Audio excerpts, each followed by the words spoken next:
bonjour Anne-France.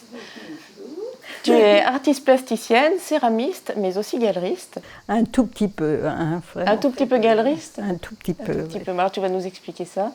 Mais déjà, on va faire une petite rétrospective de ta vie. Peux-tu nous parler de ton enfance? Étais-tu déjà attirée par tout ce qui était créatif? Oui. J'étais, moi, l'aînée de 7 enfants et j'avais une maman qui faisait de la peinture. Je dois avoir un tableau par là, qui est un tableau que j'ai récupéré chez elle. Donc j'étais déjà très attirée par ce qu'elle faisait. Il se trouve que ma chambre était en face de son atelier. Je ne sais pas si ça joue, mais ça m'intéressait beaucoup. Je suis la seule des 7 enfants à avoir une carrière comme ça. Les autres suivent plutôt le papa qui, lui, était médecin. Donc tu t'es un petit peu essayée aux arts déjà quand tu étais petite On avait un grand sous-sol dans lequel on pouvait faire ce qu'on voulait. Effectivement, j'ai peint les murs, tout ce que je pouvais. J'ai aussi fait de la photo, beaucoup, quand j'étais plus jeune. Ma mère avait monté un atelier photo, donc je pratiquais beaucoup. Et puis après, arrivée en seconde, je suis allée en seconde art plastique. Je me suis fait virer de la section et je n'ai eu de cesse que d'y retourner et de continuer à travailler les arts plastiques. Et là, tu étais déjà dans le sud à cette époque? Je vivais en Lorraine, vers Metz. Voilà. Et donc après ton bac, j'imagine, tu as décidé de faire les Beaux-Arts à Aix-en-Provence, c'est ça? Non, justement, toutes les histoires un peu compliquées familiales m'ont finalement empêché d'aller directement vers les arts plastiques. J'ai fait des études d'infirmière. C'est là que j'ai rencontré mon époux, d'ailleurs. Et à la fin de ses années d'études, lui est parti. Il est rentré dans une école de haute couture à Paris. Je l'ai suivi. Là, j'ai pris des cours privés de dessin, de modiste. On a quitté Paris et c'est là que j'ai présenté, moi, l'école des Beaux-Arts que j'ai eue.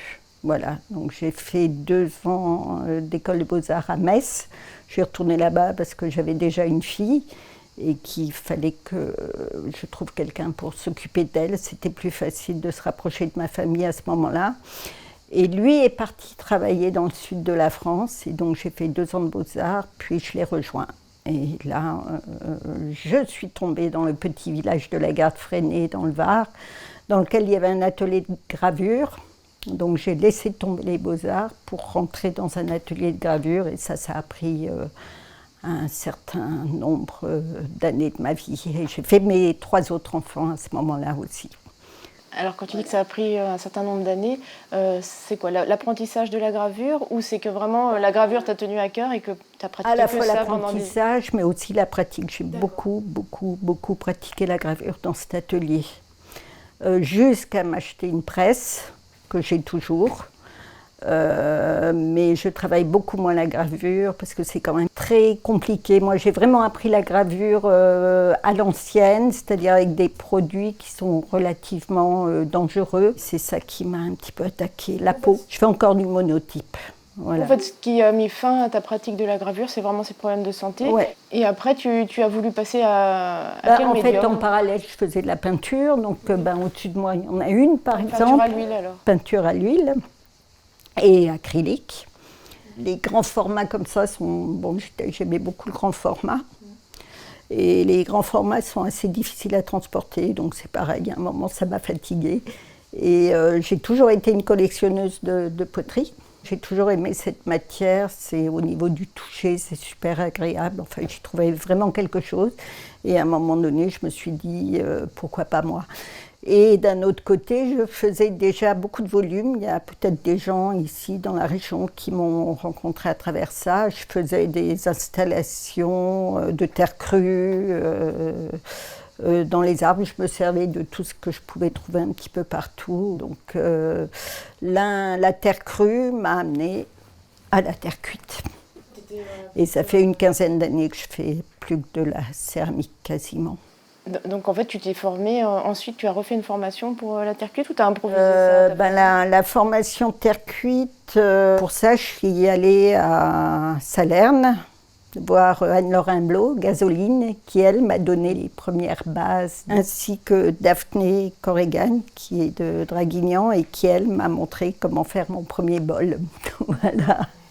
Et donc à partir de là, j'ai commencé à travailler toute seule, petit à petit. Et puis ensuite, grâce à mon travail d'artiste, j'ai pu avoir des formations, et surtout à la Maison de la Céramique à Dieulefit. Et toi, as-tu l'impression d'avoir gardé quelque chose de ta formation de modiste? C'était le premier rapport avec le volume dans l'espace. Oui. Donc oui, évidemment. Oui, oui, puis modiste, c'est faire des chapeaux melons, chapeaux ronds, chapeaux de toutes les formes possibles et inimaginables. Donc oui, bien sûr. Tu me disais que tu ne faisais pas tellement de différence entre la céramique utilitaire et puis ce qu'on pourrait plus qualifier d'œuvre. Non, moi c'est un vrai plaisir de faire les deux. Hein. J'aime bien que les gens utilisent ce que je fabrique. Donc c'est un vrai plaisir de savoir que mes assiettes traînent un petit peu partout en France, en Belgique, en Angleterre, et que les gens s'en servent. Donc voilà. Et puis d'un autre côté, j'ai aussi besoin de m'exprimer sur le monde qui m'entoure. Donc toute la partie artistique me sert à ça. Et alors, qu'est-ce qui t'inspire justement pour cette partie artistique? Alors, moi je suis une fille un peu de la campagne, donc j'ai toujours couru dans les champs et les bois. Donc ça c'est ma première source d'inspiration, elle est évidente, elle apparaît partout, elle est tout le temps présente depuis toujours. Après, j'allais dire que je suis un petit peu politisée et que le monde qui nous entoure, il nous secoue pas mal. Donc voilà, besoin de m'exprimer là-dessus. Peut-être l'eau, le manque d'eau, peut-être la bétonisation à outrance, peut-être. Plutôt écologique. Voilà, plutôt écologique. Et à quel moment as-tu décidé d'ouvrir une galerie d'art? Comment ça s'est passé? Alors, c'est pas une galerie. Hein. Au départ, c'est un atelier. Oui. Donc, d'ailleurs, j'y travaille. Tout ce qui est là, c'est des pièces qui ont été fabriquées là-bas. C'est aussi le lieu où je présente mon travail. Mais avec mon mari, tous les deux, on a décidé, une fois par an, d'ouvrir notre atelier à d'autres personnes. Tous les ans, entre juillet et août, pendant un mois, j'ouvre cet atelier à deux artistes, un artiste 2D, donc tableau, tissu, et un artiste 3D, donc plutôt céramique. Donc là, ça fait combien d'années qu'elle est ouverte? C'est la sixième année.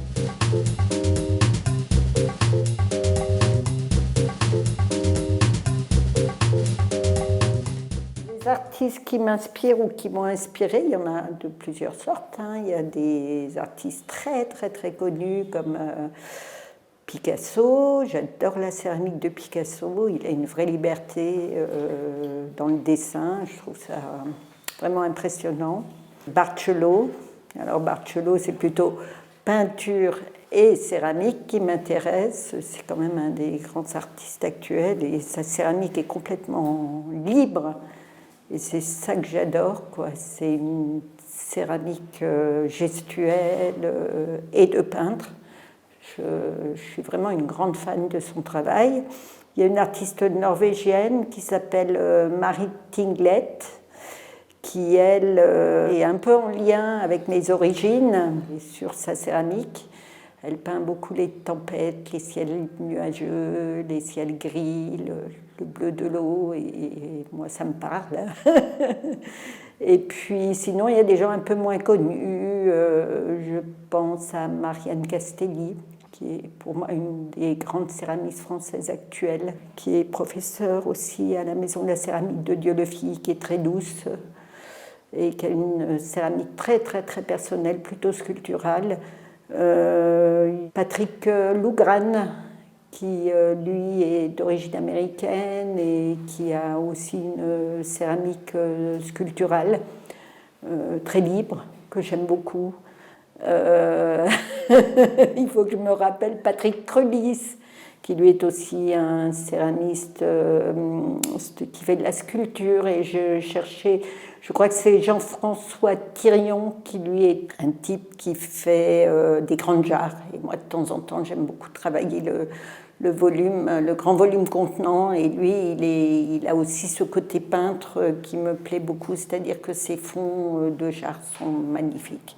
Tout simplement. Est-ce que tu peux nous parler maintenant du salon auquel tu vas te rendre Alors, j'ai été sélectionnée pour un des grands salons de sculpture française, sculpture contemporaine actuelle, qui s'appelle Céramique 14. C'est un salon international sur Paris. Dans les gens qui s'occupent d'ailleurs de ce salon, nous avons Clémence Van Lunen, qui est une artiste dont j'ai toujours admiré le travail aussi. C'est une sculptrice aussi, qui fait des grandes pièces, beaucoup de grands bouquets, de très belles choses. Et ce salon-là, c'est un salon où on postule.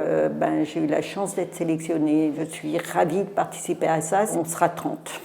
Voilà, et il y a quelques prix intéressants à obtenir si le jury aime beaucoup notre travail. On verra bien. Mais les autres sont très, très, très, très intéressants. Donc, on ne sait pas comment tirer son épingle du jeu au milieu de tous ces gens. On verra bien.